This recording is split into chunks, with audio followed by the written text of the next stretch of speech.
moment on this conference that I went for in Nairobi, when the South African Minister of Transport stood up in the gathering where there are political parties from all over the world, and he said to me, he said, I want to applaud Liberia because your election was so tight, hotly contested, and President Bouaga only defeated President Weah less than 30,000 votes. And yet, President Weah conceded.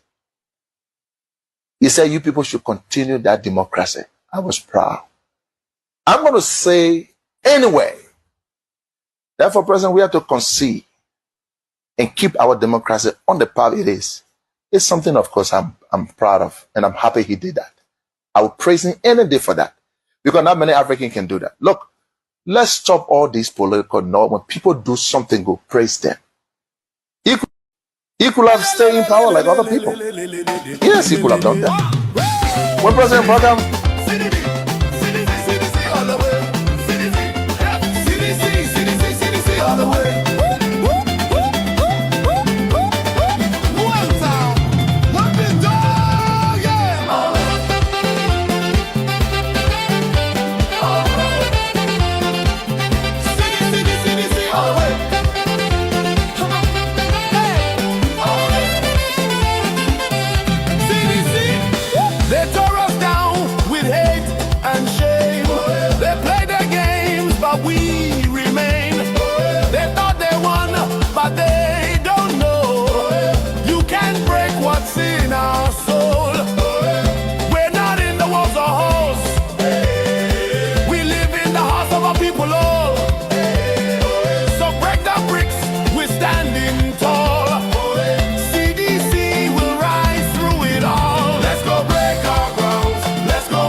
Well, thank you so much for the privilege and the opportunity to have me on this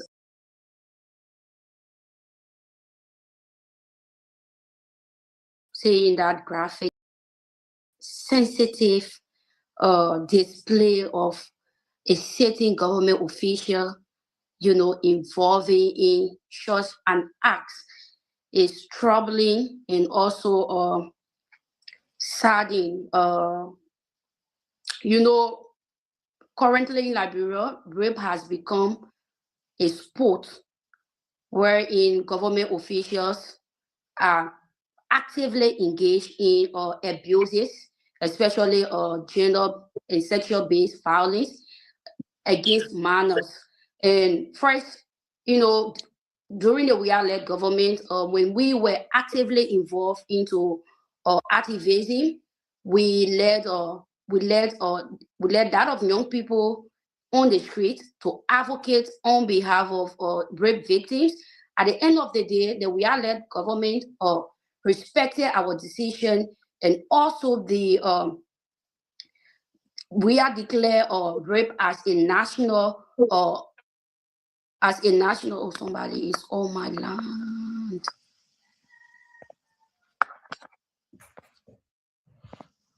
Grace, I'm cutting off the video you just displayed. Who in the background? Who the men are in that background? Yeah. Yes. But we're over, please. You are listen to me. You are getting video. We're in the West. We're in the West. Please send that video. I think Europe, please. You guys hearing me now? Loud and clear. Yeah. Okay, sorry, someone was calling me, and sorry for that interruption. No problem. So as I was saying, now you have certain government officials abusing their powers by raping minors. When we were actively involved in activism, especially against sexual and gender-based violence, we demanded that we are led administration to declare rape as a national emergency, and which was done. But here we are under this regime. We have seen abuse of power. Not just that, we've seen people in top of offices shielding government officials from being arrested and from facing justice. Like the case of Brian McGill, this is not typical. As I'm sitting right here, my brother is accused of rape. He's currently at the Morovia Central Prison. What happened? We've seen this girl, the particular girl that accused my brother of rape, has come clean and said that my brother never raped her. It was her mother who forced her to lie on my brother. We've been behind this government to accuse my, to like relieve him of that particular accusations, but we are nowhere, and they are even asking us to pay money to the government. So if we see these things happening before our eyes, it burns us, and because we are female, we are women, we cannot see it to watch these things happening. But again, this is what we have under the Baka-led government when power or rule of law is no longer an ethics, when rule of law is abused, when rule of law has been sabotaged. So what I can say is it hurts my heart, because not just because I'm a female, but also I'm a mother. Coming up, we were, there are a lot of things that we were introduced to when we. So, fellow Liberians, home and abroad, it's a privilege again for us to be on here. And we want to use this occasion to say hi to all of you. And as usual, we want to ask that you do us a favor. And that favor we require of you is to kindly hit for us the share button. Share with friends, share with family members, so that we can all have a very wonderful time, a very wonderful time. So I want to appeal to you to please hit for us the share button while we are doing the same, while we are doing ours behind the scene. Please help us to do yours while we listening to this. And our today's show is dedicated to our sister Shanti Kuroma. Our sister Shanti Kuroma celebrates her natal day today. She is one of our contributor, one of our panelists to the show. I know sometimes you don't see her on here because she's very busy, but I want to say to our sister Shanti Kuroma, happy birthday to you as you celebrate your natal day. It is our hope and prayer that the Almighty will continue to strengthen you, give you wisdom, knowledge, and understanding, and give you the health that you need in order for you to be able to impact your word in a more positive way. So, on behalf of the platform, we want to say happy birthday to our own sister, one of our panelists here, Shanti Kroma. So, let's take this as we also share and then wait for our people to come on We were coming up, for us to and begin. some of us Thank you. abused, but some of our friends that we grew up with, as you know, are victims of sexual abuse, of rape, and today they are not even, they have not even, or you know, like healed from the rape or the stigmatization. And today you have people in government raping young women, I mean, babies.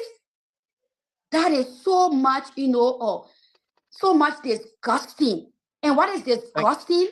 What is disgusting is to see Gogrick come on backing a rapist. That is the most disgusting and disheartening thing I've ever seen in my life. Maybe one can say that Gogrick Coleman and Bryant are involved into sodomizing young men because it is alleged that Gogrick Coleman is a rape, is a gay. So it is clear that Gogrick knows, Brian knows something about Gogrick, that him, Gogrick now it is his turn to back Brian's. Thank you so much, distinguished colleagues. Because we have other topics to touch, we'll just use the next at least maybe 30 seconds or so. 30 seconds to just kind of like. But also, there should be policies, there should be priorities set aside by the government. Make sure that you get some to the Liberian people. Bwaka started accepting bribe, he started accepting gifts from businesses. This is an act of corruption. No scientist will come from heaven, or no angel will come from heaven and tell us that, you know, Bwaka would just be sitting down. A Bwaka of yesterday would just sit down, you know, someone would just bring money and give it to him. No, because this man told us that he was living alone. So the fact that Bwaka started accepting gifts is an act of corruption. One other one is corruption has become the hallmark of this regime. It is rampant. It is visible in all sectors. Corruption is just like sorry for the expression, just like a prostitution in our country. Every sector in this country has been affected by corruption, and Bwaka is doing nothing about it. Corruption is also exploiting commercial drivers to register their vehicles, their keke, their motorbikes, and at the end of the day, you restrict them from running on major street without providing them no job opportunity. That is also corruption. You cannot tell me that as you go and register my bike, over $100, $100, and at the end of the day, you restrict me from going out to fend for my living. That is also corruption. And corruption is also when you have Amos Swear, the Secretary General of the United Party, taking loan from Finance Ministry without legislative approval. We saw that happening in this country. And Bwaka, he knows about it. The president knows about it. He's aware of it.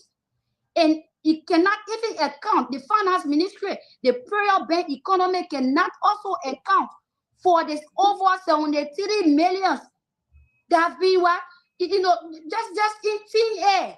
So people all know way in Liberia, people will just be sitting down in this country. Money that they allocated for a specific purpose will just disappear in thin air? You want to tell me that the president don't know about them?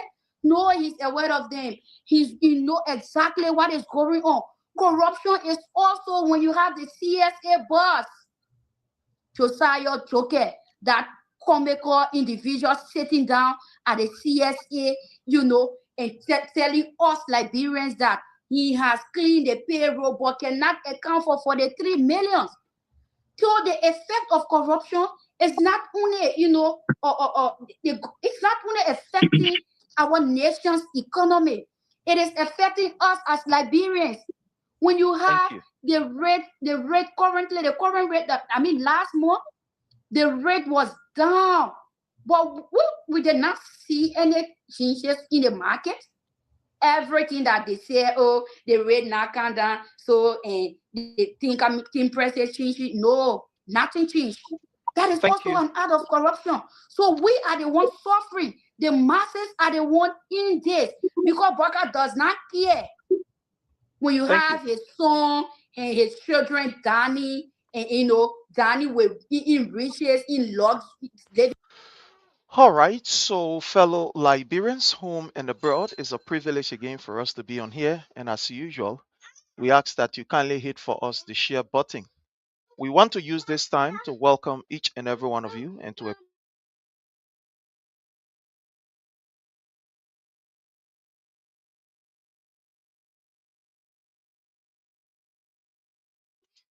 thank you for everything you continue to do. So as usual, we ask that you hit for us the share button, please.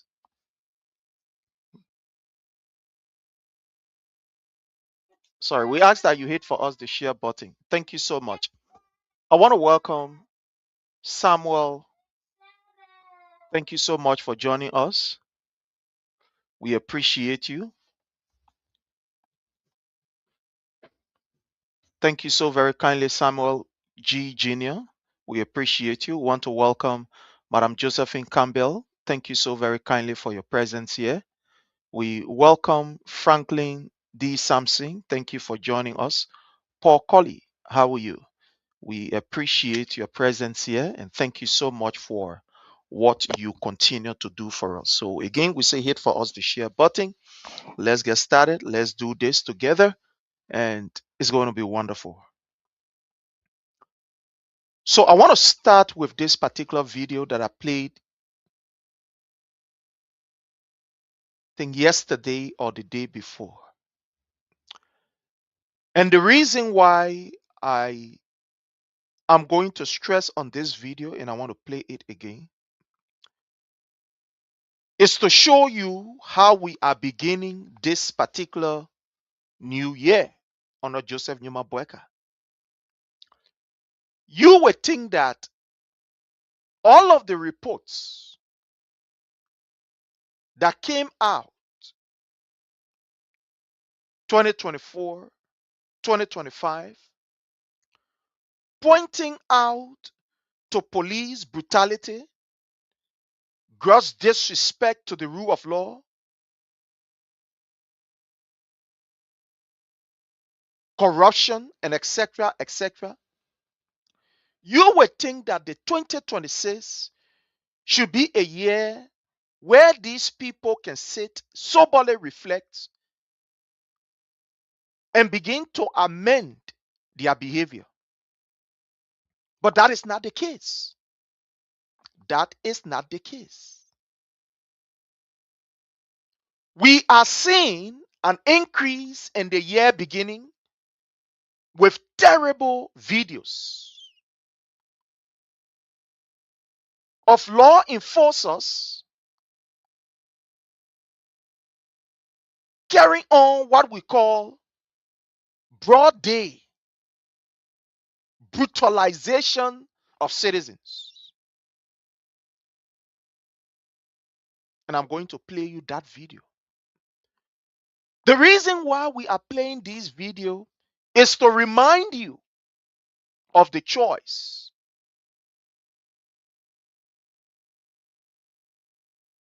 that you made and that you will make.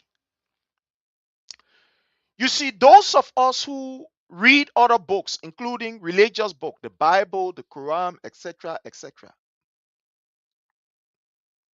There are consequences of one action.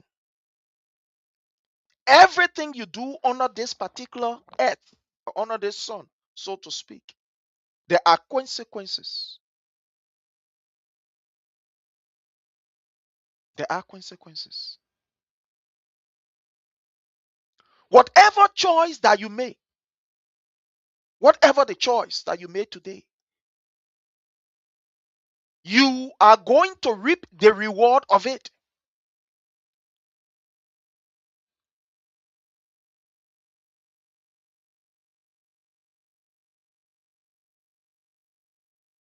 Four years back, or 3 years back, the Liberian people made a choice. And that choice was to elect His Excellency President Dr. George Manneh Weah as President of the Republic of Liberia. And they reaped the fruits of their choice, of their decision.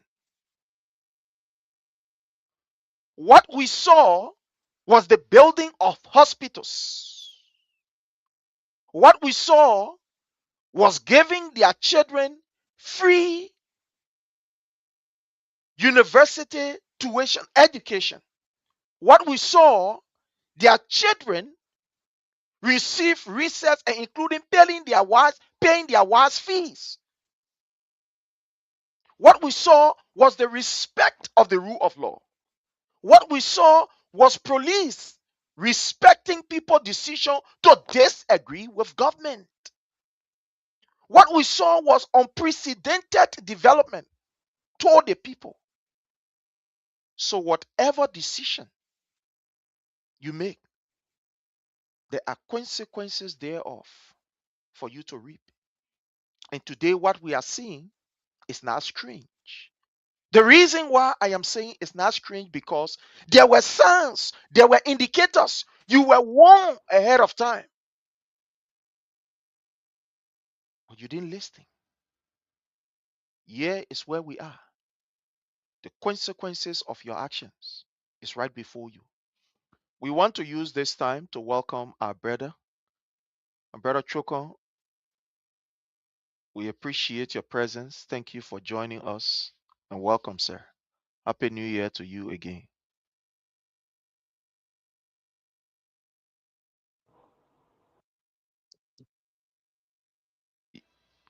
You hearing us? Hello? Are you getting us, Choko? You getting us, Choko? Are you hearing us? Choko, you hearing us? Hello, Choko? Are you getting us, Choko? Are you hearing us? Hello? Are you hearing us, Choko? Hello, Choko? You hearing us? Okay, I think we are having Choko, are you getting us now? You hearing us now? Hello? Hello, Choko?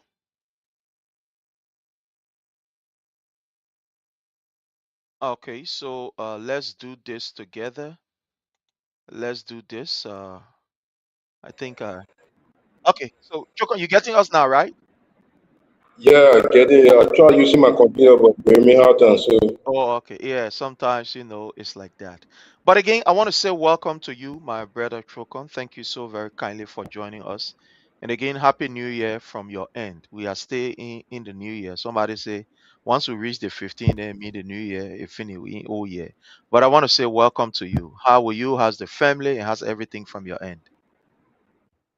Well, I'm grateful to God. I'm grateful to God. I'm married. I'm able to be alive. It's all by the grace of God and my life. So all I want to say is thank God I'm alive. Yeah. Grateful to God and my life. Yeah. Thank you. Thank you again. And we want to say welcome. We hope and pray that, whatever your heart desires are, that the Almighty will be able to answer them for you. And we appreciate everything that you continue to do for Liberians and Liberia as a nation. We really, really do appreciate you. We want to start with you, my brother. You did a communication. We saw a press release from you. I want you to tell us what about that particular press release and why you choose to release such a statement in the month where we know very soon the president will be addressing the nation, or we say his SONA, the State of the Nation address. Can you give us a detail about, or just say a synopsis of your press release, sir? Yeah, so I want to say thank you. As institution, we too are on our obligation to make sure that our President Joseph Imam Baka perform to the expectation of Liberians, whether we vote for him or not. Is accountable to us, and we are on our obligation to protect this republic called Liberia. And so there are three things we catalog in our press statement. One, we spoke about the president. We appealed to him to lift up the restriction because in our mind, restricting motorcyclists add nothing to the budget. It is only probably in our mind. It is only intended to punish one group of people because there is no legal backing to restrict our movement. We tested it, went to the court, and the Solicitor General of the Republic of Law could not prove or quote any legal backing of his decision.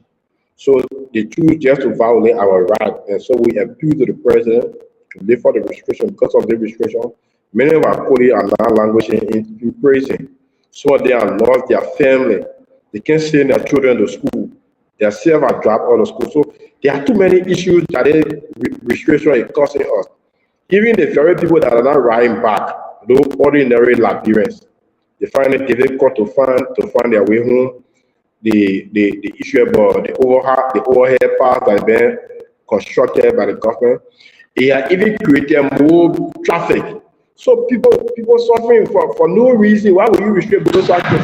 So we appeal to the president to make for the restrictions.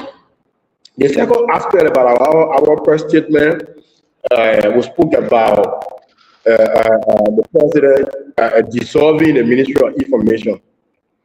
Sharif, sometimes I attempt to wonder as to I don't know the main function or why will the government be sending millions of dollars to the Ministry of Information. Now, if you look at the documents or probably the act creating the Ministry of Information and the Liberia Broadcasting System, they got one key word there, official mouthpiece of the government. They say the same thing, to propagate government message, to talk about government programs and policy for news and the rest of them. The two of them, they therefore have each other function. In my mind, the Ministry of Information lacks everything it takes to communicate government message, most especially on President Baka. Now, since Baka appointed Jeremy Pierre and his colleague, the only thing Liberians get on that ministry is man course, bar course, press conferences, terroristic threat, insult, and the rest of them. And if you look at the function of that ministry, it was not intended for that. So, in my mind, the government is just wasting our taxpayer money on the ministry because they offer no good. They should be telling us, if somebody disagree with the government and say, take for example, the government has not done any new project, you should be capacitated enough to tell the Liberian people, we are done rule A, B, C, and D.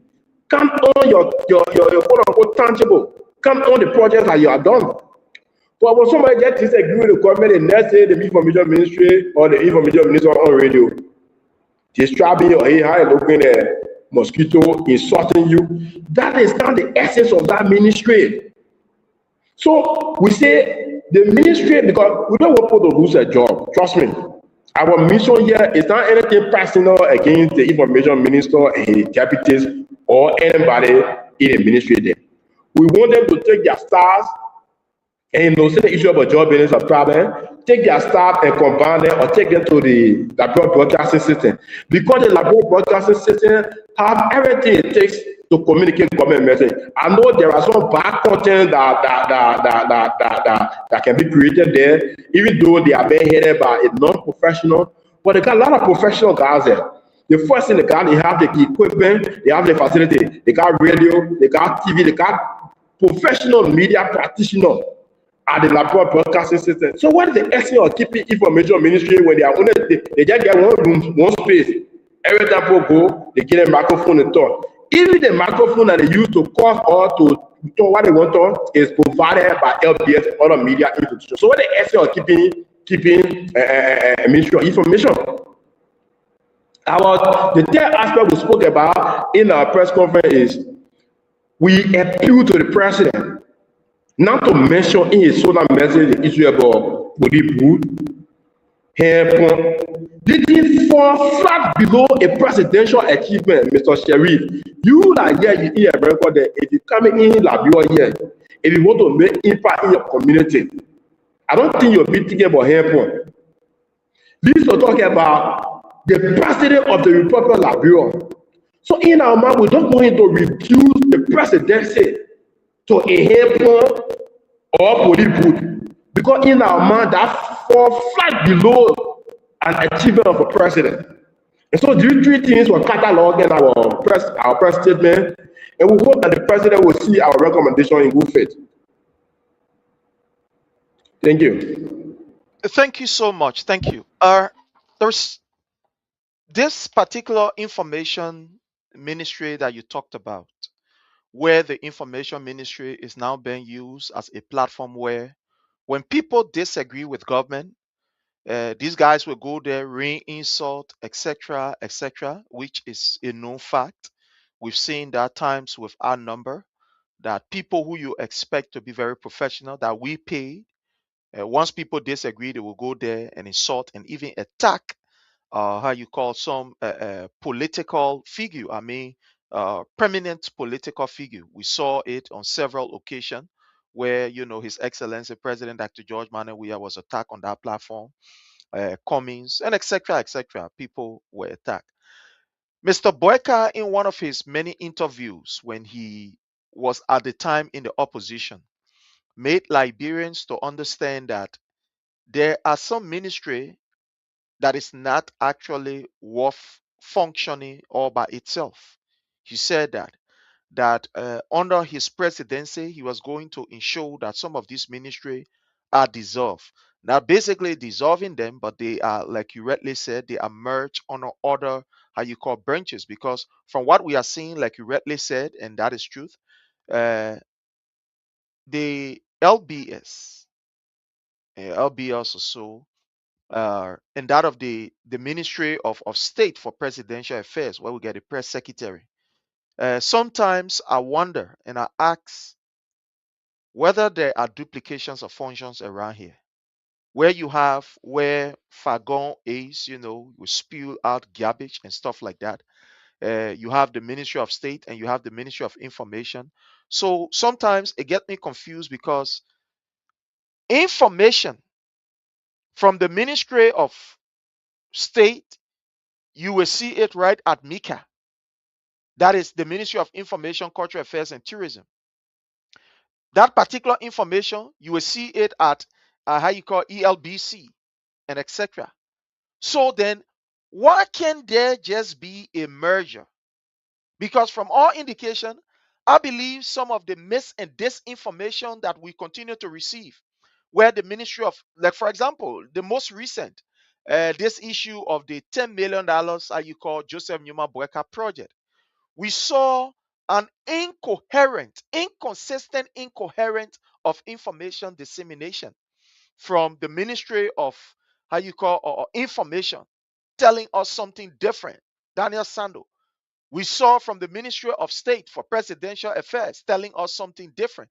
And all these different arms of government just giving out different information to the extent that even Mr. Boyka himself, that you will expect to know better, and that the information will come from that will come out to tell the Liberian people what is right about that particular project. He came up and he said another thing to even confuse us further by saying that he is not aware of that particular project. He wasn't aware, blah, blah, blah, and stuff like that.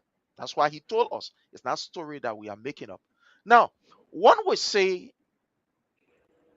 with all of these and what Mr. Boyka said, previously when he was in the opposition, one would see it as just a political bluff on the part of Mr. Boyka to actually actualize what he said when he was in opposition.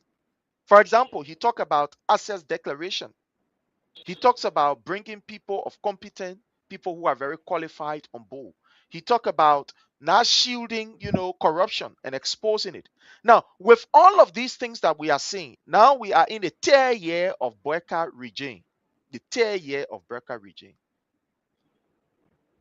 Do you think that what he said, they were all just political bluff, or you think he lacks the will to really do it, or you think some of these decisions when taken will affect the Liberian people? How do you see some of these things that he said previously, and now that he is there, he is not even making any attempt to refine, to implement, to ensure that what he said comes to reality? What do you say about that, sir? So, you see, there are a lot of things that Baga said during the campaign. And this thing, honestly speaking, they are truth. There are some ministries that needs to be dissolved. I don't want to say Johnny with other people know. Probably I'll be dignifying. There are some ministries that needs to be dissolved completely. Because, like you said, there are too many duplication of functions of this ministry. You can't be duplicating other people's functions. If you look at I just spoke about the act creating the Ministry of Information. It is clear to propagate government message. If you go to the Liberia broadcasting system, it's the propagate government message. In my mind, the Ministry of Information is more burden. In fact, it is a complete burden to the ministry because they don't have radio. They don't have TV station. They don't have the technical know-how to propagate the government message. All they do is insult, threaten people, misinformation. If they can't get, if the Ministry of Information can give the factual story on government programs and policy, what's the essence of keeping them? So some of the things Baka said during the campaign, it is true. There are some ministries that needs to be dissolved. But was he saying it honestly? No, because Baka believed in my mind that Liberia was glued to his life. So, there are some good things he was saying, and you were blinking it with laugh, and you impose one leg for the father man, you already believe in you. You just say anything it work. Let's take for example, Baka said you make sure you bring on me back. Joe, we have been on me back. You bring on me back. And you saw some people agree to Baka that he would bring on me back. What kind of idea is that? It's not yet. Right? Somebody say, oh, the Baka get a gift, will bring on you back. You saw some people you expect to be educated. They say that Baka will bring on me back. When they know in their mind that on me can only come in the country when there are dissatisfaction or war. But they believe Baka and they say that Baka will bring on you back. So some of the things Baka said, it is true. Make sure there are too many institutions that are just duplicating each other's function. It needs to be dissolved. Look, if you just creating them just to put them on the government payroll, they can be saying that's why you be paying them. You got to be creating whole ministry, because when these entities or ministries are created, you can only allocate them for example, operation. What kind of operation? What kind of operation they do? Besides salary, they got a whole lot of budget land that are not making any impact in the country, but you keep it there. So, there are some things that he said, but they didn't mean what he said. No, he said it because he wanted to get power. His raw quest for power. That's what led him to say politics. So, let's take for example, Baka was trying to give all the poor. Baka said, so we are beyond for the infant of money, all that other cliche. Up to date. That all for the air building, when they talk to we are there, we didn't hear any story about it. And the guys, they were just lying because Liberians were glued to their lives. So he said a lot of good things. But was he honest about it? No. So in my mind, he didn't mean what he was saying. He was only saying it just to please the followers of please Liberians that wanted genuine change. Saleh Baka had his own agenda, and they were just following him, believing that their agenda is what he was actually after. He had his own agenda. Thank you. I want to play some video here for our analysis and for our public. If there is anybody in Liberia that can better explain police brutality, it should be you. If there is anybody who have experienced it and can explain it in practical terms, it should be you. Because the portion of our society that you represent on a daily basis, they are the victim of these things. They can better explain it. But I want to play you 3 videos here. What we felt was that with all of the reports that we've received, that was very condemning, very terrible as it relates to this particular government since they took over on police brutality and etc. We felt that this year, 2026, that we are approaching the electoral period of Liberia. We believe, or we felt, that the government of Joseph Numa Boyka was going to try to amend their behavior as far as police brutality is concerned. But unfortunately, it is not what we are seeing. So I'm going to play 3 videos here, and I will end up with the most recent one, where a female was brutally assaulted.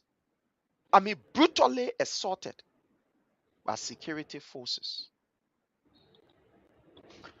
This is the first video that I'm going to share with fellow Liberians.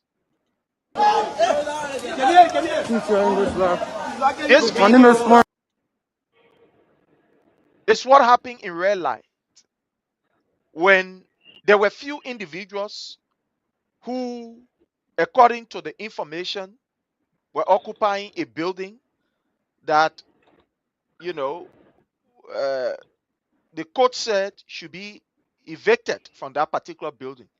The police went there, and some of these people, allegedly, they choose to ask questions and to be able to find out why such was going on, because they were never provided with the rate and etc. Instead of police providing information, the police decided to allow these people to be brutalized. So what you see on the ground is a fellow, according to the story, an imam, who was being brutalized right in front of the Liberian National Police by other people. So I'm going to play you this video. It's going to be very graphic, but I want to play you this. Watch and see what happened 2025 as it relates to police brutality.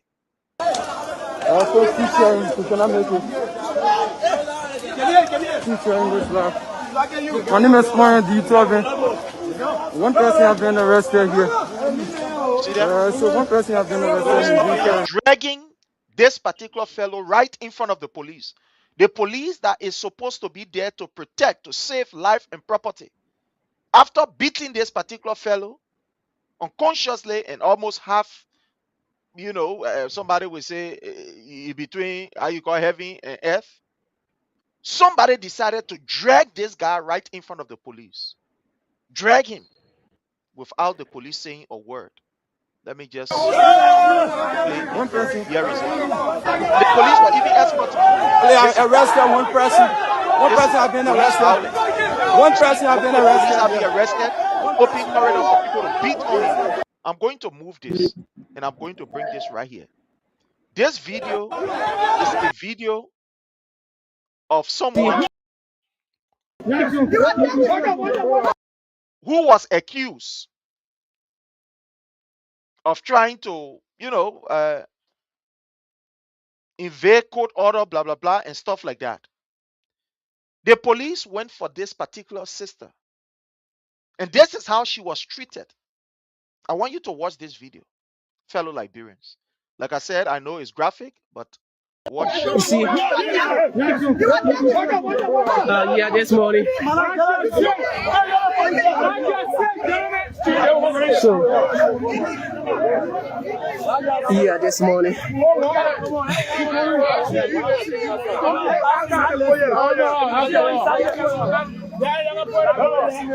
Okay, I'm trying to Police were sticking their head. go hang out on her this morning. Okay. You see. So we're going to move this and we'll play this. This particular video, fellow Liberian, they allege that this particular girl was seen in the ghetto. They allege that, according to the information that we received, she was seen in the ghetto where, in Liberia, when we say ghetto, where usually people go to smoke, to drink. So they allege that while they were on their raid, this girl was seen in the ghettos. Others escaped, other guys escaped, and she was there, sitting, and they were able to apprehend her, the LDEA. And this is how she was treated, only because she was caught in the ghetto, or caught smoking, or caught along with people who were smoking. The people who were in the ghetto, they ran away. These guys ran away, and they were able to apprehend her. And this is how she was treated. See that slapping her face to the female officer, to LDA, beating on her. Even if somebody is, I'm going to take this video down. I have about 5. I'm not going to play all because I know it's somehow graphic. My brother Chokon, with all of these videos that you are seeing, and like I said, if there is anybody to ever interpret police brutality in Liberia, you are in the right position. What are you seeing as we have entered this particular 2026? Are you seeing any changes with what I've just played you? This particular last video that I played, this is something that happened yesterday. Are there any changes? Are there any amendment you are seeing? Is there any repercussion that you think, maybe the Ministry of Justice have called the police and said, look, you cannot do this. You cannot do this. Our records are very bad as it relates to human rights. We saw what happened in the case, in the Arson case, where there were other individuals who were accused of being part of the entire Arson stuff. These people, they were tortured, and they were, physically tortured. It was proven by doctors that these people were tortured, but yet the government choose to ignore and still keep these people. Let's hear from you relative to police brutality. So, for anybody to believe that these guys are going to change, I hope I'm clear. Very loud and clear. So, for anybody in their mind to believe that these guys are going to change, I'm sorry, but you will be disappointed every day. Look, these guys are giving up on their own government. When we were coming up as a kid, when you have like a stubborn child in the community, and that child kids are reached the Bobo, we say the Bama stigma point, wherein almost everybody that carry complaint, sometimes the parent give up and say, my man, anything go to that man, do it to him. That is how the Baka government is behaving. In my mind, they are giving up on themselves.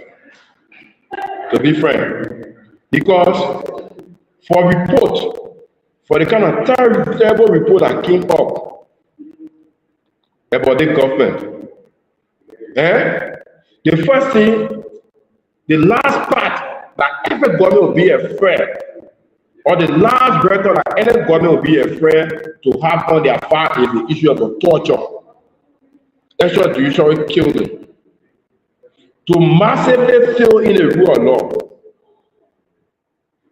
And then they didn't regret the action, even their response to the MCV scorecard. What is it? What is that celebrating? Things that are making no impact. They started celebrating those funny things that they have on the scorecard that they consider pass. So, these guys are giving up, and there will be no change. The only thing I can tell people who support who are formed in the opposition community, if you are ever thinking that the international community will come to your aid, in fact, they will pressure the guy, that chief, you regret it. I swear to God. If you are debating on the international community, because for the international, for the Western world, we are already starting their own debate. For them, what is of interest to them is what they will pay attention to. So, what about value? He killed, why do none of it? It is clear. So, there will be no change. To answer your question, there will be no change because these guys are moralist. They care less, they are loose. I mean, completely loose. They got no remorse. You have a very damaging report that they came all against the government, and you are there doing the worst. And somebody sitting in the corner saying the people will change. When are they going to change? These people came to power through violence, insult, disrespect, and destroying the fabric of our society. And you think they are going to use other methods to lead or to rule? No. That's what they used to. That's what brought them to power. Any attempt for them to detach themselves from that pattern or didn't know, they will slip. Because they are not used to doing good now. They are not used to following the laws. These people kill Tama. They kill Liberians to take power, to become who they are today. And you think they will be good? No. The president himself talking for that mob and say, if it costs him to deal with the devil to be president, he will do it. He did it. So why are you saying here? You think they will change? No. They will not change. There will be no change. And that's why I'm concerned to encourage Liberians to stand up now and stand up for our country and our children's future.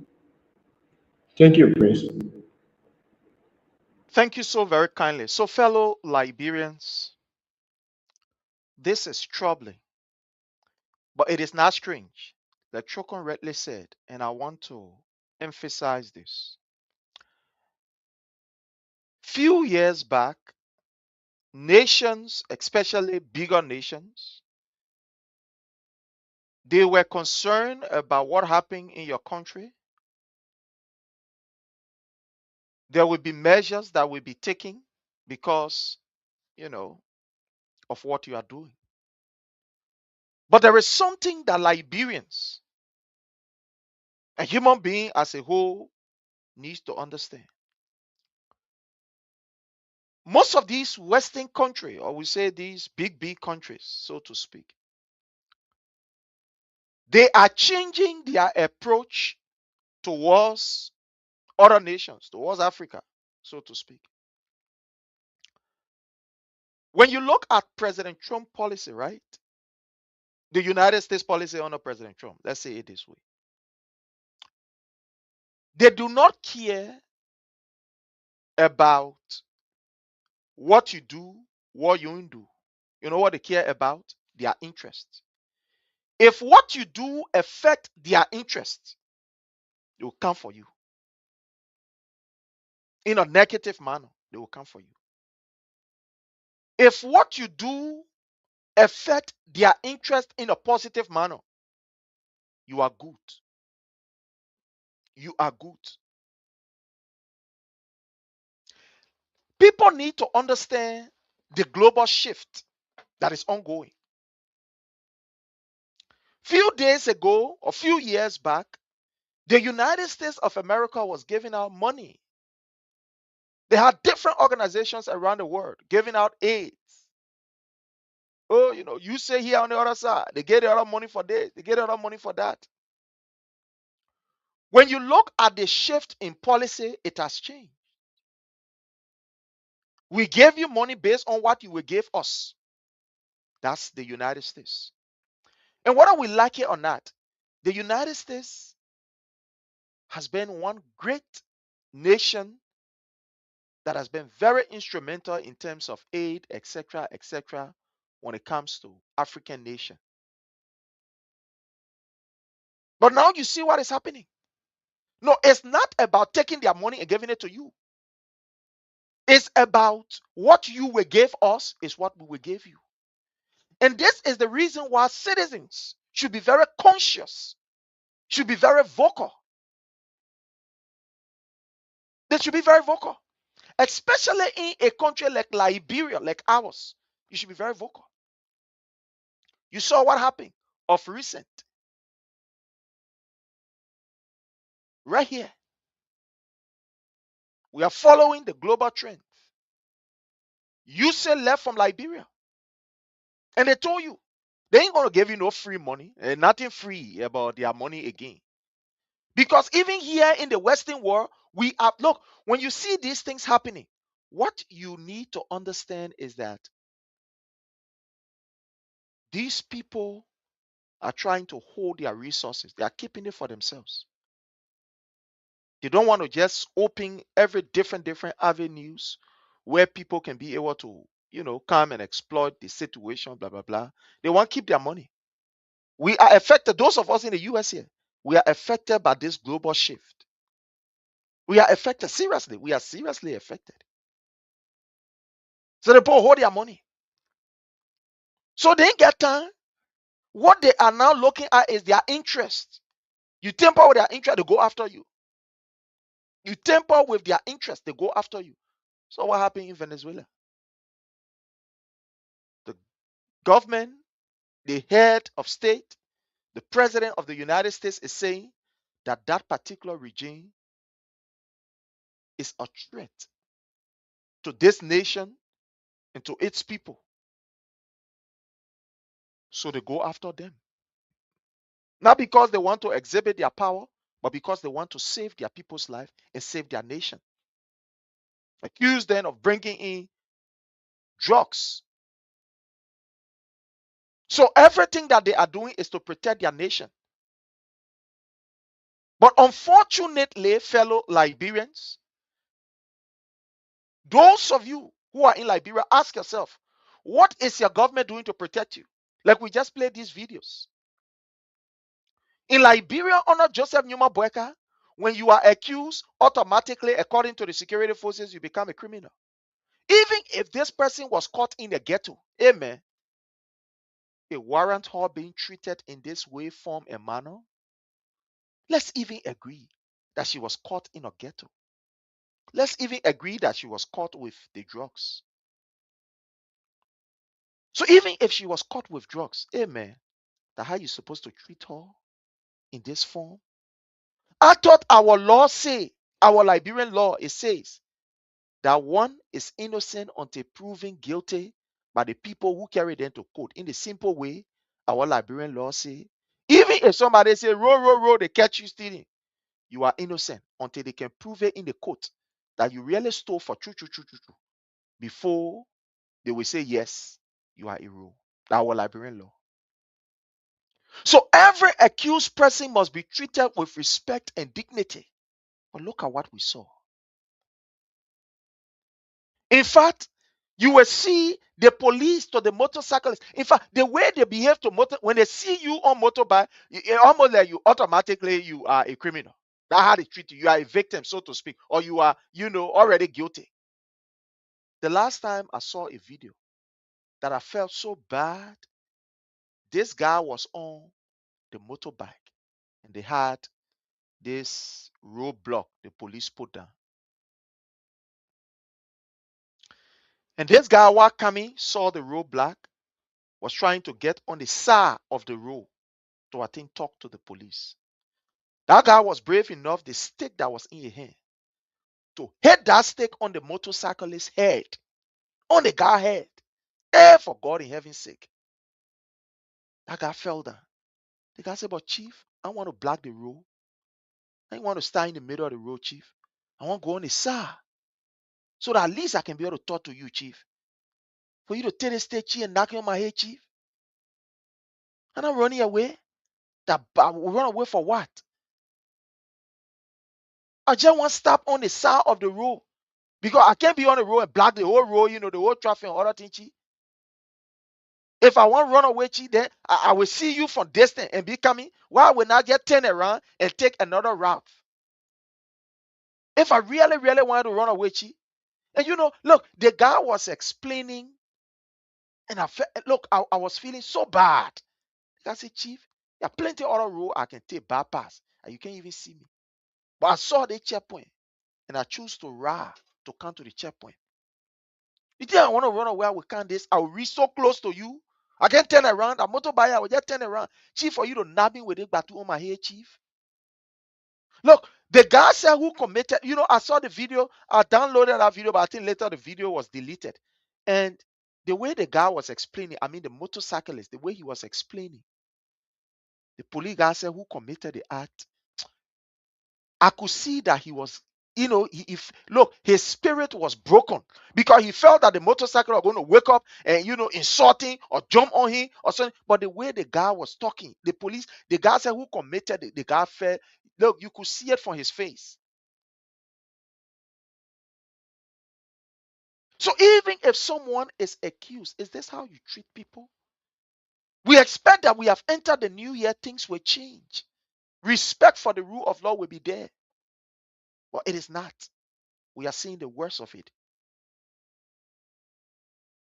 Today, something happened in Liberia, my brother. And I'm going to play this video for a few of our people. The business people in Liberia are complaining. We are seeing the reduction in the rate, so to speak, on the paper. In some area, 175, 170, blah, blah, blah.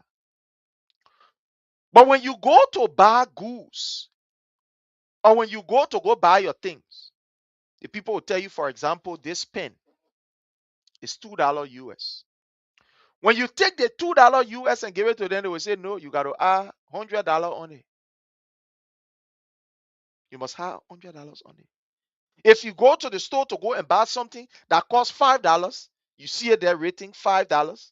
When you take the $5 to give it to these people, they say, no, you got to add $200 on the $5. My brother Choko, I want to play a video here for our people to see what we are talking about. I want to play this video. This is very, very troubling, but again, we just got to do what we have to do. So let me play you this video of some Liberian business people who went to their lawmaker to petition their lawmaker relative to the Good day, harsh folks. economy. Today, Liberia So Television, let's play a live few from of it.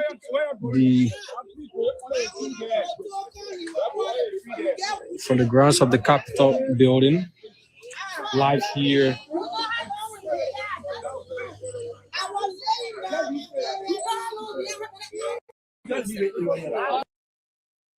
Welcome. It's on Today Liberia Television, live from the Capitol building. Folks, Honor Prince Todd is District 8 Moserado County Representative. So let me carry this back so you can get clear understanding of why these people are here.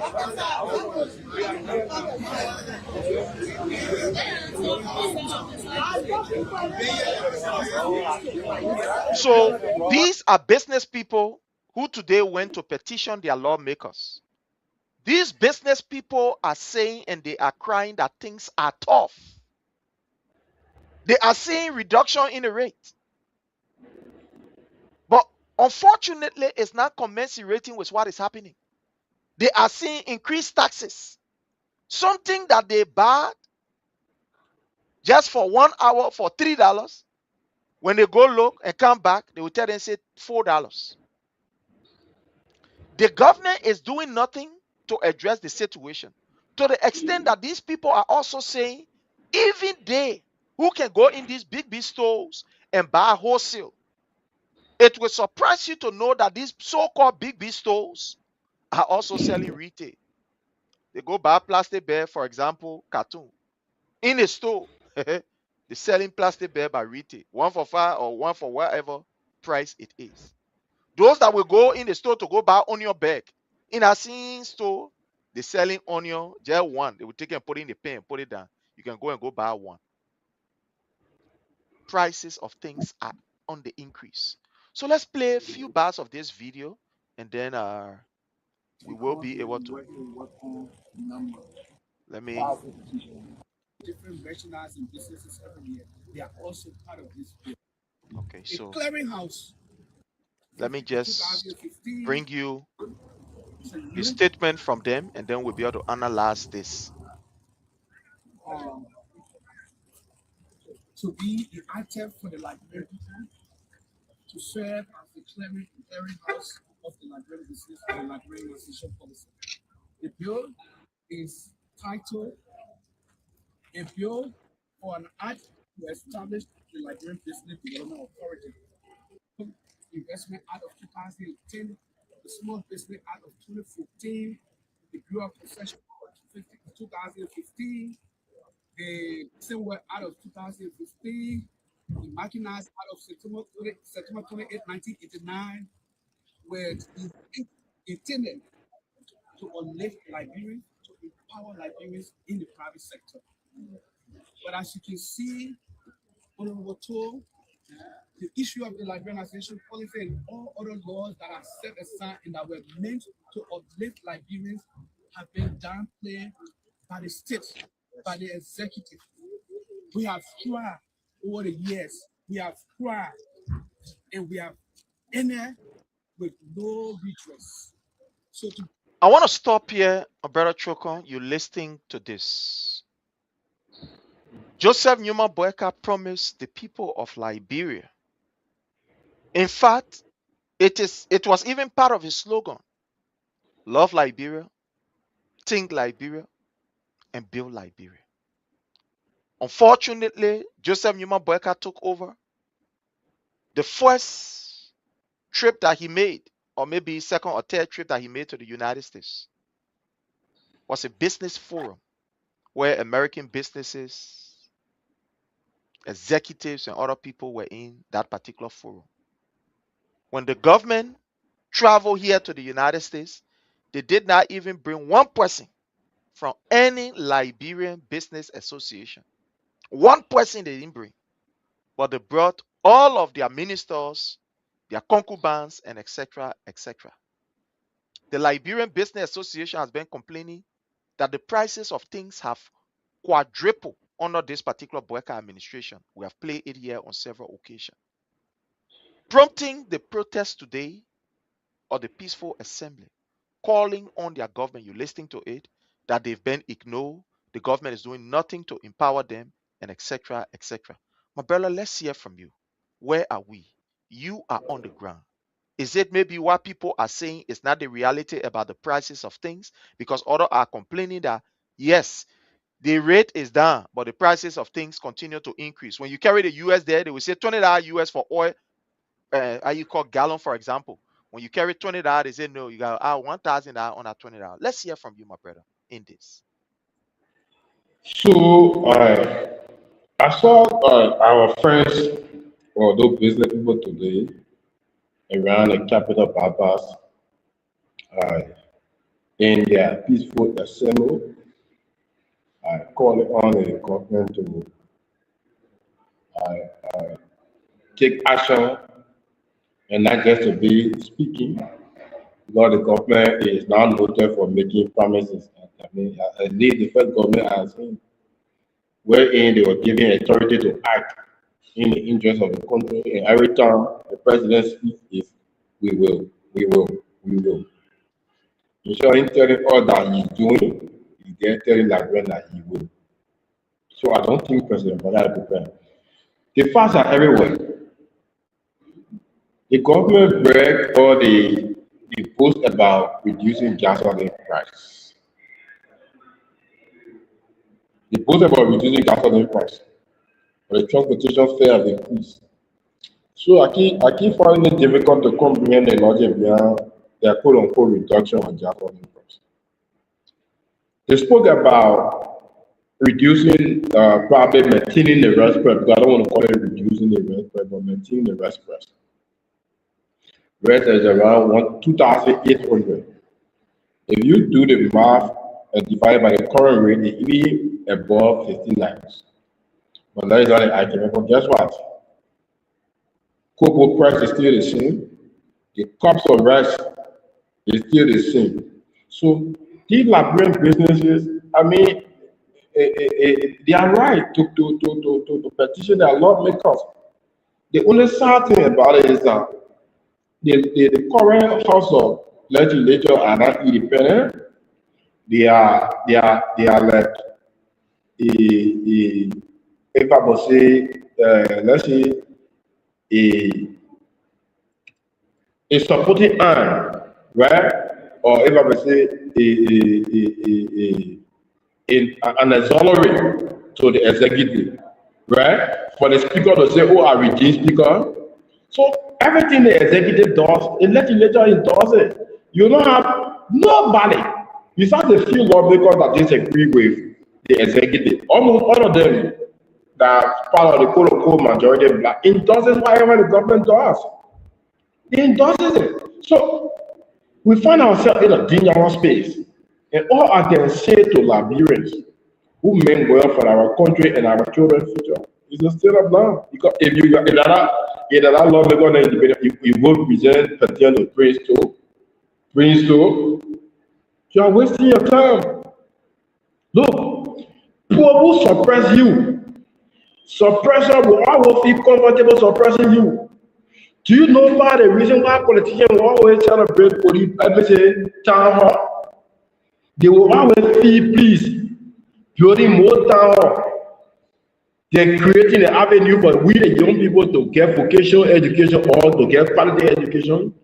Because in their mind, when you are independent financially and academically, yeah, when you are independent academically or financially, they will not have a lot of people cheering them, seeking battle crap behind them. No, this thing will not work for them. So they will find themselves in a tight space. I mean, because the more stupid people they get, it's better for them. And you know, how many political rally have you seen where you find a political party rally up to 10 or 15 doctors or a possible 20 medical doctors and they stay in the street with political regalia on there and chatting battle crap? No. But guess what? They made use of our electric population to amass wealth and get political power. So, I mean, it is sad for the business people. I think there is a time now that they stand up for themselves. Like we, the motorcyclists, did. When the government choose to steal from us, we stood up for ourselves. Even though they still got our money, they still put on lots in our people, they kill the motorcyclists everywhere. But we stood up for ourselves and we are still standing for ourselves. That's what the business people need to do. Same way that they are guarding, they are regain their consciousness. I pray that more of them add on to that number. And so they can put the government feet to the fire to work in our interest. Because if the government do better, I mean, everybody benefit. Everyone all want to see Liberia prosper. And so I appreciate them to come out today. For sadly, I don't think they will get a needed result that they came out from because I mean, this is a government that is a fakao government. They don't listen. You guys are lawless, loose, very disrespectful. Wow. But that's it. You know, with this issue of the Liberian Business Association, I think from all indication, this Boeka-led administration is taking Liberian business people for fun. And remember, some of you people were used to make the CDC government look like they were doing nothing. Some of you artificially, you are carrying on what we call hoarding. holding your goods and services artificially. We saw what you did. All with the hope and expectation that you're going to have a government that was actually going to kind of like, prioritize you. They're going to put you first. But unfortunately, that's the opposite. That is definitely the opposite. When President Weah took over as president, what he decided to do was to institute a process or to put in place a process where loan can be given to Liberian businesses. And I have the video here that I want to play where President Weah was able to institute this particular measure in which, people will be given loan, especially like the Ministry of Commerce will have any authority to determine. Do not have that particular leverage as compared to some of these big businesses to go to this bank and take money. Some of these small Liberian businesses. So President Weah was able to launch a $3 million government loan exclusively for Liberian businesses. I want to play this particular video because the reason why I'm playing this video, since the Boeka-led administration took over, I have never, ever seen in anywhere, whether video or in rating article or whatever, this government prioritizing the business people who are actually the key, one would say, actors in our own local economy. I want to play a few bars of this video for you that are listening to show you the approach that was taken by the previous government and ask what this government of Joseph Nyuma Boeka, who say love Liberia, think Liberia, build Liberia, is doing. Let's play you this video. The beneficiaries of this loan scheme. So today, I call on all well-meaning Liberian businesses to take advantage of this unique opportunity. Together, we can make the change we so desire. And so, I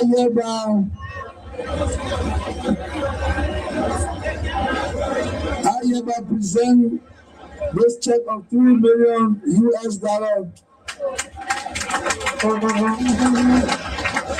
to the Ministry of Commerce and Industry for onward transmission to the Liberian Bank for Development and Investment, who will administer the program.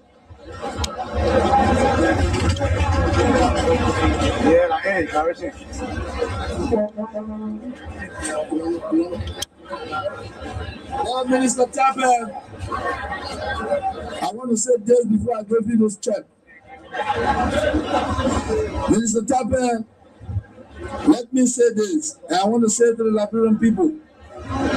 When I was a professional soccer player, I used my own money for your benefit and to develop you.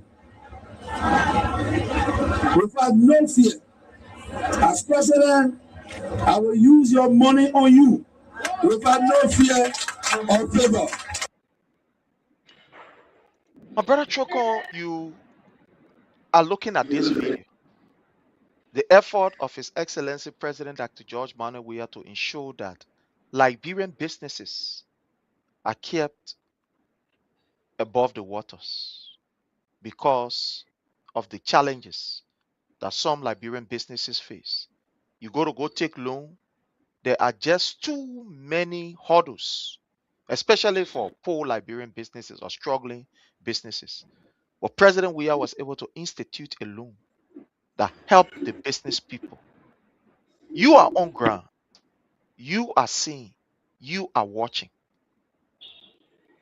Is there any program put in place for our business people who actually affect the entire economy? Because some of these people, they go to the market, they sell, they use that same money, pay their children's school fees, they use that same money to go and buy But most of these people are complaining. Is it that maybe people just want to politicize it, like putting it on the Facebook or on maybe the print or electronic media? Or is it the reality? Businesses that used to be open in your own area, like I always tell people, before you even believe or you disprove what somebody write, look in your own area.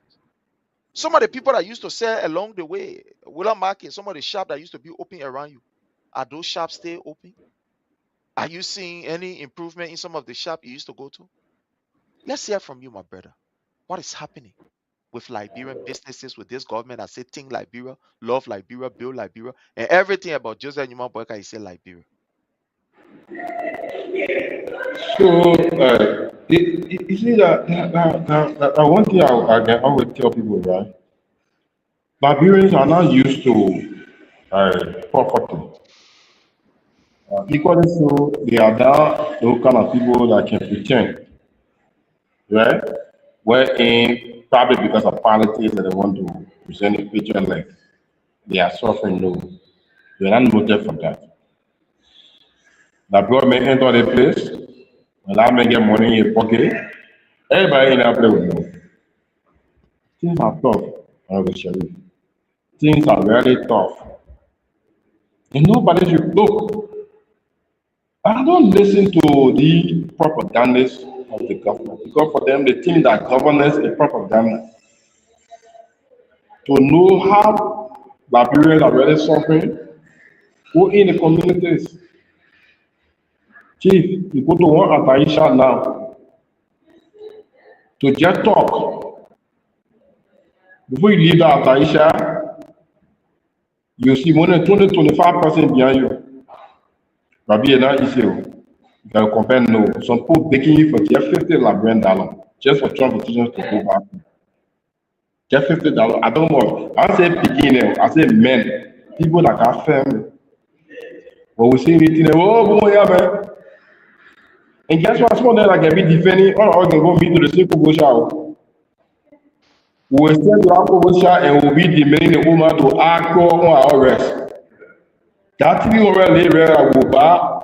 That can we go half in our stomach or can we do anything? All we tell we will pay you and say, woman act on the thing. We say respect. But guess what? When they leave from there, they say everything alright. Things are tough. Things are very tough. You think like what make it pretend when you're suffering or when you're enjoying you go last year? No. The first thing is that most of the clubs are a day. The higher time they get made at 12 hours, they already close. Because the government when you get money, you know how to enjoy yourself. Nobody can take look, the government is one of the men that really know how to enjoy themselves. So nobody here pretending about hardship or enjoyment or something. No, Liberians are suffering. Liberians are really suffering.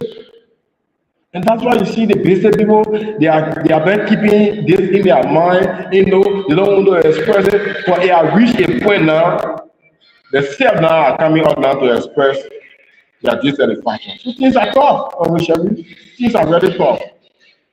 Thank you.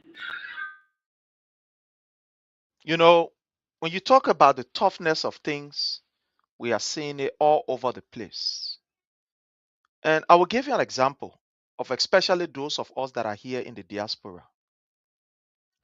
Few years ago, some of us, because of the hustle, some of us buy motorbikes, give it out to people to run those bikes, and whatever they're supposed to report, they report it. That at the end of the day, when we get our project home or want to help people, we just say, okay, go to this person, let the person give you this and give you that.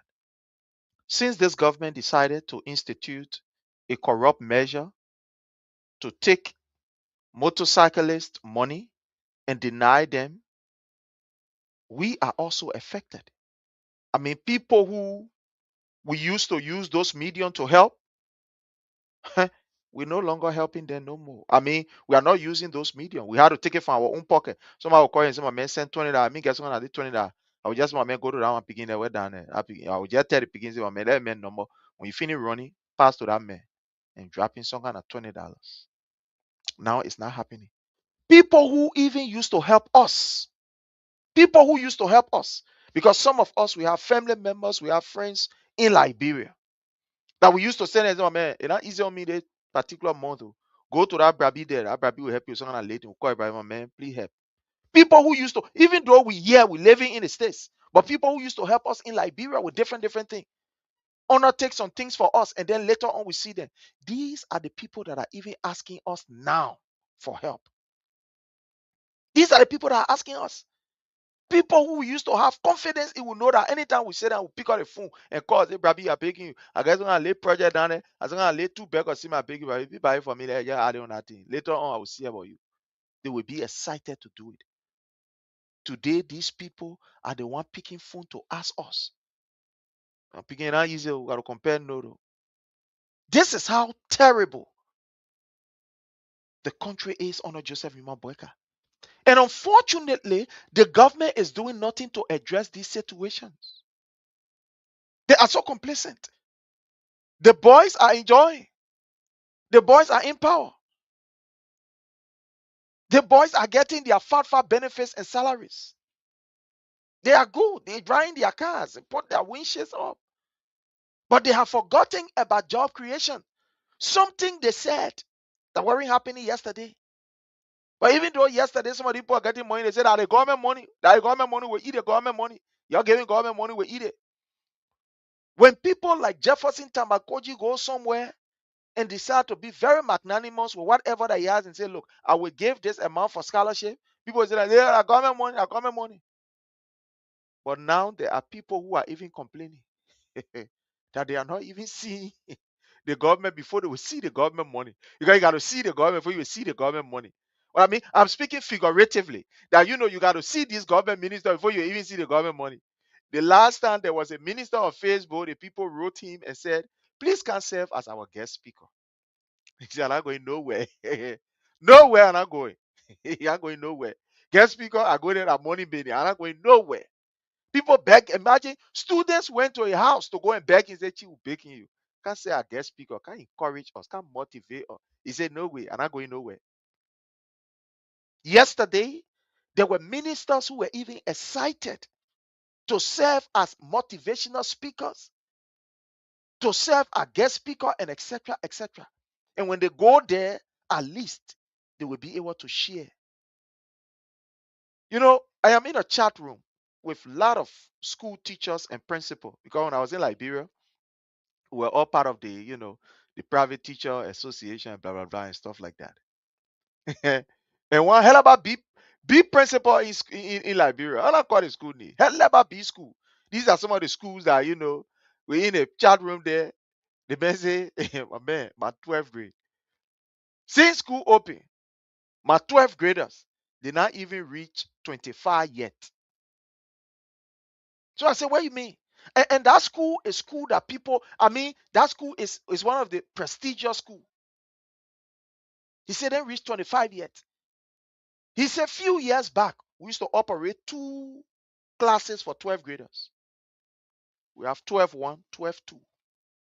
Now the 12-1 said, he ain't even reached complete 12-1. He said, in 12-1, so now we used to have about, because we have the maximum of 45 students in each class, as per the space and whatever. He said, even the 12-1 that we get, we even get 12-1 now, that just 12 grade we get. Because they can't even read the 45. The man said, this gone Christmas, I had to credit money from my wife's bank account to give the teachers small thing. He said, I paid them. I paid the teachers. I didn't pay them. I just gave them small thing. Say, my man, I'm begging you. I just hold it one. Go identify with the family. He said, so now what is about to happen now when school opens? He said, I'm even afraid because we got to force the parent to pay in the January month. We got to force them to pay. What they didn't pay for the term that they're supposed to pay for, they got to pay in the January month. And my fear is when we push the student into money, they will go sit down home. The 25 when we tell them, say, you're paying, we put it outside there. Somebody can be happy there. Then we go, I'll use the time to go hustle. He said, so we were in the chat room talking, the man said, so that is my fear that what I'm thinking about now. So we're looking for some kind of strategy. What kind of strategy to use? Because the student then right now, if we tell them say, y'all go bring your parent in, the parents say will not even come. The transportation to come to the meeting that one thing.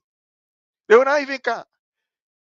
He said, I was talking to a parent who I know. He said a parent used to come to the school sometimes with about 80,000 Liberian dollars. Sometimes 70,000 to come pay their children's school fees. See, I call a parent. The parent is, oh man, all that letter you've been sending, we've been seeing it. If I get money, I will allow letter to come to me. And I get it, yeah, the day I get it, we're happy. But brother, when you know you can't bear with it, just put the children outside. Let them come, can't see that. They will help. They will know say not easy. So that is the situation our people are faced with, fellow Liberians. Why Joseph Numa Boyka is paying $10 million project in 4 years? You would think that money should be used in the private sector. They say, okay, we will have some kind of, like President Weah, like you saw the video, where President Weah initiated this issue of the loan. You would think that Joseph Numa Boyka will say, okay, we'll take additional $3 or $4 million and put it somewhere for exclusive Liberian businesses. But that is not happening. That is not happening. When people talk about the hardship in Liberia, like you said from the very initial, Daniel Sando, the Ministry of Information, they dare to cause people. They will insult you. They will say all sorts of things about you. And the level of corruption that is going on in Liberia has reached the zenith with nobody being held accountable. Absolutely nobody. But these people are running after opposition figure in Liberia. Let's look quite recently with the issue of Honorable Samuel Twe. These people said Honorable Twe took money. He had no reason to take the money, blah, blah, blah, and stuff like that. As we speak today, they cannot even prove the case to the extent they wanted to politicize it. Let's look at the Assam case. Today, the government is now muzzling the judiciary branch of some members. First time in our history I don't know if it has happened. I'm not a lawyer. I've been following this thing. But after the government agreed, and all of them agree, say, yeah, we agree that people then will be the juror. I mean, individual or citizens of our status, of our peers, to be able to look in this case. After the government agreed, when they went in the case, they didn't even go far play government look at for they want to back. The people then say, well, listen to the case, the government, the people when you bring it to can't get testimony, no hate, no tea. They're not even saying things straight. The government look at for lawyers and say, no, all the jurors are going to take all of them from here. Disband the entire juror bench. The government cannot prove a case of assault against this individual. My brother, do you see this as a means to intimidate the opposition? Do you see this as a means to be able to instill rule of law? Or you just think that, the government have lost it all? It is just, somebody will say, kind of on charade. How do you see this entire stuff? So, they have always said the Baka-led government is. I said in one of my posts today that if America has not done anything for us, the best thing they can do for us is to capture Baka and carry into the court. When I saw that video where in America captured the living body of Venezuela president, and some of the reason that I saw the Secretary of the State giving is the issue about the American election and different crimes, and then I'm looking at the Baka in Liberia. Now stage a coup against the most powerful person in the country, the Speaker of the Republic of Liberia. That look at whole human being that run away from Guinea and who will have got to preserve a life where Liberia signed an international treaty to protect people of that kind. A Baka can be brave to tell them for 10 pickups, American local government. A Bagacan local motorcyclist steal over 14 million United States dollars from them, yet ban them from coming in the street. Get a police all in the street without allowing them the common criminals. A banker can look at the Supreme Court of the Republic of Liberia and say to hell with y'all. Here's why America waiting for the kidnap them. Why America waiting for the capture them and carry to the Hague? But I've done far beyond what Venezuela president done. So in my mind, the best thing America can do for us, the only problem that we have now is Baka. If Baka is captured or kidnapped and taken to court, of course I will be happy. We, the motorcycle, will be glad. We will be so happy if Baka is captured like the president of Venezuela, because he has done far beyond what Venezuela president did. And so we, as motorcyclists in Liberia and large, are calling on America to capture Baka and carry it to the Hague. See how the country is so tough, and everything Baka is doing, Baka and his followers are doing. They are just there insulting people. When you talk, when you criticize, when you speak about LT society, they will insult you, they will threaten you. They are just the people are dying mysteriously. So what more should we do? So the best thing, Baka, trust me, what they gave out, if I've never been happy for America before. If America capture Baka and carry to the Hague and they will Venezuela president, I'll be happy because look, the guys are so cruel to the extent that imagine Baka looking at the country money to buy party headquarters, yet he insulting us. When you fucking say California, man, that MRU project, that they want project making fool of Liberian as if when MRU want to construct a project of that kind. They will do it in look, the guys are taking us for granted, and that's why I could not call on Liberian. Liberian need to stand up. And you would think that America will come here to come and save you, you make it fun. America only interest is clear. Their resources. Whatever America wants Baka to do, Baka is ready to do it. So America don't care about you citizens. You think America care about the citizens of this country? No. That's why Liberia needs to stand up. And for me, in my mind, if America sincerely care about us, similar thing that happened in Venezuela can happen here, and we will be happy. We will jubilate in the street, most especially with the motorcyclists. See how people are brutalizing our people. Imagine the government have arrested over 10,000 motorbikes for motorcyclists. They are still beating our people with batons all in the street, harassing keke riders. So if Baka is captured, like the way Venezuela president is captured, of course I will be happy. I'll be glad. I will celebrate. The motorcycle will celebrate America again. Indeed, we will celebrate. Thank you. Thank you so much, my brother. Thank you so much.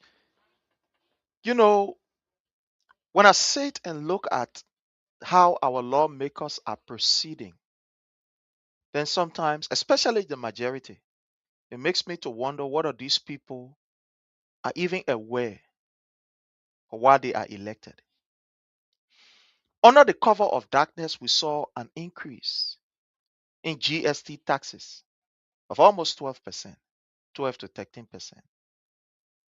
Recently, we saw a communication from this same government telling us that those of us at least sometimes we sit down for long, one or two, we send mobile money to people. The people say they're coming again for mobile money. They're coming to increase, or we will be paying taxes on the government, will be holding certain amounts on these transfer that we'll be making.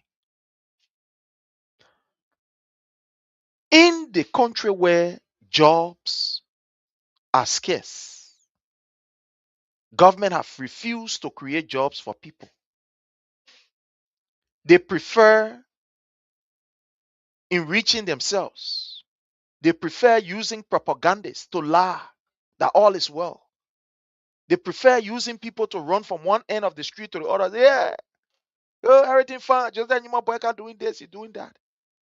But up to now, we are not seeing the job that this government is creating. In a country where the government will be able to take people from jobs. Only because, according to them, these people were brought in under the previous regime. So we take them from job. And they continue to increase taxes. My brother, how does this affect the common people? You know, the reason why I continue to ask this question is the motorcyclists are people who hear everything about everything in the country. These are people who hear about the security, the economy, because when people sit on the bike, they enter into conversation. Oh, man, not easy. Not easy. So now they will even be begging you through this conversation. I mean, I know the play going on, man, at $50, but brother, not easy, man. The play are going, I don't even know what I will get from there. Even though I get my market, I go inside, but I don't even know how to buy. So these people get sufficient information. I mean, the authentic information about what is happening. Talking about political something, where somebody maybe will pay somebody, man, on their blog and say, go and see that one, everything fine. But they get the authentic information. What are people saying in the absence of jobs? And then with these increment in taxes all around the place, and you can see nothing to even point to the fact that the government is working on job creation or developing a kind of good private sector that will be able to employ our people. But these increases in taxes and all these other things continue to happen. How is this going to affect Liberians going forward? In your mind, how you think Liberians will be affected by this?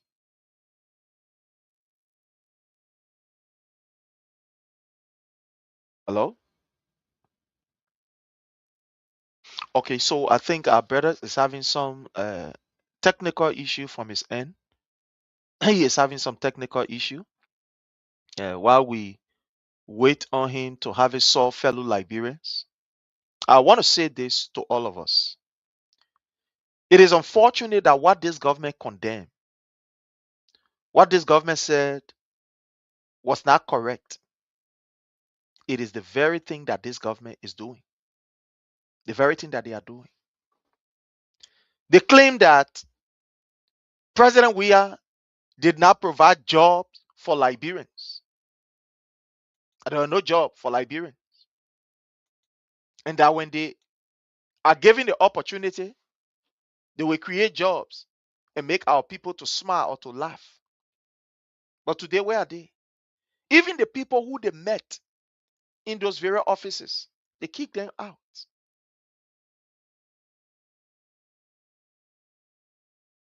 The people who they met in those offices, they are kicked out. Where are we? On this note, fellow Liberians, I want to play something here, and then we will be able to analyze it before we can call this a day.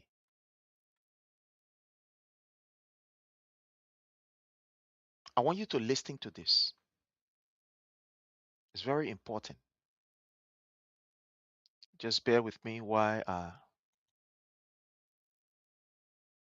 get this all here to play.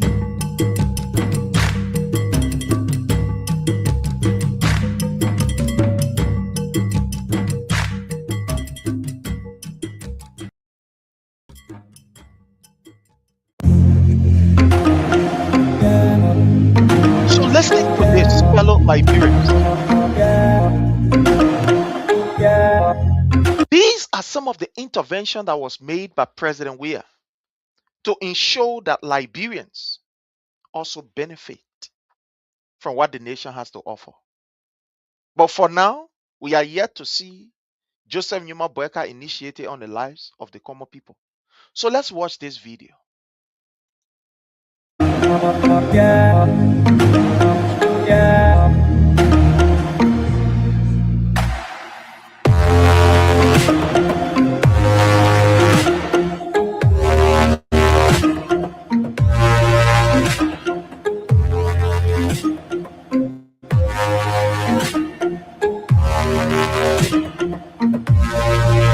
The Liberia-led government has prioritized infrastructure development as one of its utmost deliverables to the Liberian people. Key among such infrastructures is affordable housing that is intended to lift people out of poverty. As the Liberia Agency for Community Empowerment LACE continues to construct proper housing for impoverished community dwellers, the National Housing Authority, the NHA, has been engaging investors to erect housing for the people since the ownership of over 2,000 houses that previous governments built have been transferred to the inhabitants. For the National Housing Authority, previously it has been, I think, 7 decades. Since its inception, they built only 2,180 houses, all of the assets combined together. So President Weah sent me 2,180 houses. Since Chalekintan. But listening to what President Weah was able to do, from the formation of Liberia to 2023, combined government, you hear how many houses they were able to build for the ordinary people? And listening to what President Weah was able to do. Let me carry this back again. Investors to erect housing for the people since the ownership of over 2,000 houses that previous governments built have been transferred to the inhabitants. For the National Housing Authority, previously it has been, I think, 7 decades. Since its inception, they built only 2,180 houses, all of the assets combined together. All of the assets. So President Weah sent me here in June of 2019. And in 2019, in 6 months from June to December, we had signed into contract 96,000 houses. The commitment of 96,000 houses is at the value 996 million US dollars. That's a pretty good number. The Weah government has signed into contract 96,000 houses. The first 1,000 of the 96,000 houses is being constructed right now. The company, Millennium Construction in... See what we're talking about, fellow Liberians? See what we are talking about? A president that cares about his people. A president that prioritizes his people as gender. This is where we are. Fellow Liberians. What we are seeing today is what we voted for. Because we were warned and we refused to listen. Today, Liberians are treated in their own homes as slaves. But again, the only thing that we can do is to continue to inform you. On this note, my people, time have caught up with us. And we got to leave. We want to say thanks to every one of you. If it is your first time here, we appreciate your comment, your disagreement, your support. We appreciate your different view. And we hope that you will always be here to prove us wrong with facts and not with lies. But unfortunately, even those of you who disagree with us, it's not on the basis of fact. It's just on the basis of you are not part of the political institution that we support or we align with. And you part of the other ones, so therefore whatever we say is wrong. But it's not on the basis of facts. But we appreciate for you to take a sober reflection and ask yourself, now we are in the 3rd year of this government. 2 good years gone, finished. What can you point to as an achievement, if not President Dr. George Manuel Weah project? What can Joseph Numa Boyka point to? He will be giving a State of the Nation address a few days from now. What is he going to be talking about? Will he be talking about job creation? Will he be giving you report on the rule of law? Because as far as I'm concerned, he failed in the rule of law. Once there is no rule of law, nobody will invest in a country where the rule of law is not in existence. No, don't believe me. I can carry you back to the MCC report. Every nation that people want to invest in, the first thing they look at is the rule of law. Because it is the rule of law that will be able to protect them. But Joseph Newman Boyka, 2025 MCC scorecard, he failed flat in the rule of law. Liberians, let us gear up, put ourselves together in order for us to be able to welcome to the presidency His Excellency President Dr. George Manneh Weah in 2029. And for this to happen, you and I, we have to play our part. The part that we have to play is to continue to expose ills in society. Is to continue to provide the facts against the lies and the propaganda that is being spewed out there by the government. I thought by now the government will be settled in and we know that, look, we are governing and let us govern. But the government is busy looking for faults. They are busy looking for information to insult other opposition leaders instead of leading and governing the people. This government has failed on her responsibility to unite the people. Liberia is more divided than ever before. But again, we want to say thank you. On this note, have yourself a God bless day and bye from our end. Thank you. We want to encourage those who want to remain corrupt and steal money, that I beg them. The money should be used to bless our people. Thank you and God bless.